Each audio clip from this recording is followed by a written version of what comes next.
طور پر قرآن کہتا ہے والصابرین فی الباساء والضراء وحین الباس، یعنی مشکلات جو ہوتی ہیں ان کی تین بڑی قسمیں دنیا میں پائی جاتی ہیں، یا تو آدمی کی جان کے اوپر آتی ہے، کوئی بیماری ہو گئی، کوئی دکھ ہے، کوئی تکلیف ہے، کوئی آزار ہے،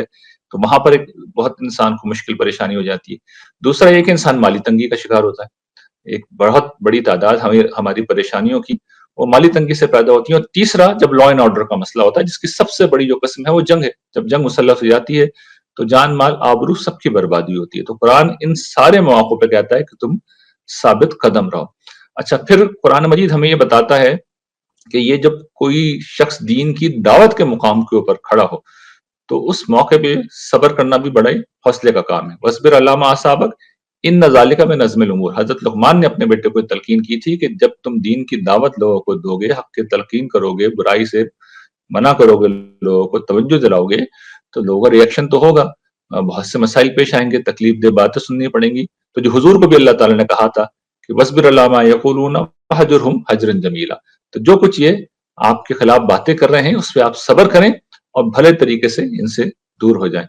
تو اس دعوت کے کام میں بھی انسان کو صبر کی ضرورت پڑتی ہے۔ پھر جس وقت مخالفتوں سے سامنا ہو، دشمنوں سے سامنا ہو، اور ہم یہ چاہ رہے ہیں کہ دشمنوں کے اوپر ہمیں فتح حاصل ہو، دیکھیے اس وقت سورہ انفال میں اللہ تعالیٰ نے یہ نہیں کہا کہ تم مجاہد ہوگے اور تم بہادر ہوگے اور تم نماز پڑھنے والے ہوگے، نہیں، بلکہ جو وصف بیان کیا کہ تم میں سے 10 صبر کرنے والے ہوں گے تو 20 کے اوپر غالب آئیں گے۔ اور جب رعایت دی گئی اس حکم میں تو یہ کہا گیا کہ 100 صبر کرنے والے 200 کے اوپر غالب آئیں گے۔ اچھا، ہدایت ہم میں سے ہر شخص کی بڑی ضرورت ہے، ہم چاہتے ہیں کہ ایسے لوگ پیدا ہوں جو صحیح راستے کی طرف ہمیں بلائیں۔ تو ایسے لوگ بھی کب آتے ہیں؟ قرآن مجید بیان کرتا ہے وَجَعَلْنَا مِنْهُمْ أَئِمَّةً يَهْدُونَ بِأَمْرِنَا لَمَّا صَبَرُوا، کہ وہ ہم نے ان کے درمیان ایسے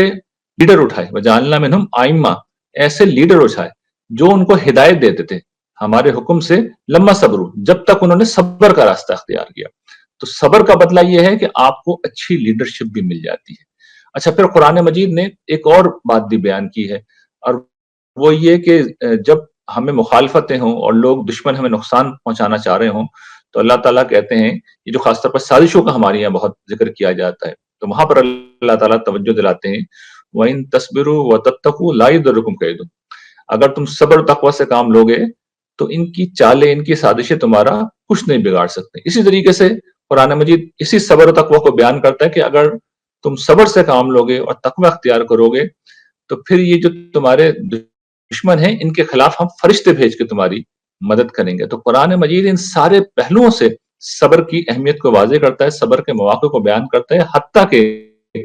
جب ہم نعمت کی حالت میں ہوتے ہیں تو قرآن مجید یہ کہتا ہے، سورہ یونس میں ایک مقام کے اوپر یہ سمجھاتا ہے کہ بھئی لوگوں کا حال یہ ہوتا ہے کہ جب وہ تنگی کوئی آ جاتی ہے تو بالکل مایوس ہو جاتے ہیں، اور جب وہ خوشحال ہوتے ہیں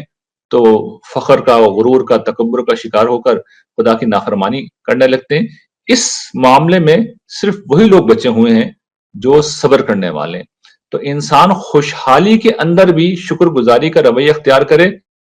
یہ کام بھی اللہ تعالیٰ کہتے ہیں وہی لوگ کرتے ہیں جن کے اندر صبر کرنے کا مادہ ہو۔ اگر صبر کا وہ مفہوم واضح رہے کہ اصل میں یہ حق پر ثابت قدمی ہے، اپنے نفس کو صحیح جگہ پہ رکھنا ہے، تو چاہے تنگی ہو، چاہے خوشحالی ہو، چاہے جنگ ہو، چاہے غم ہو، چاہے میدان جنگ ہو، چاہے دشمنوں سے سامنا ہو، چاہے دعوت کا میدان ہو، چاہے لوگوں کی برائی کا سامنا ہو، ہر موقع کے اوپر یہ صبر ہے جو ہمیں صحیح جگہ پہ رکھتا ہے۔ اس لیے کہ صبر کیا ہے کہ جو رویہ جس موقع پہ اختیار کرنا چاہیے ہمیں اختیار کرنا ہوگا۔ تو اب آپ سمجھ سکتے ہیں کہ قرآن مجید تنہا صبر کو اور اس کے بارے میں یہ کہہ رہا ہے کہ جنت اس کا بدلہ ہے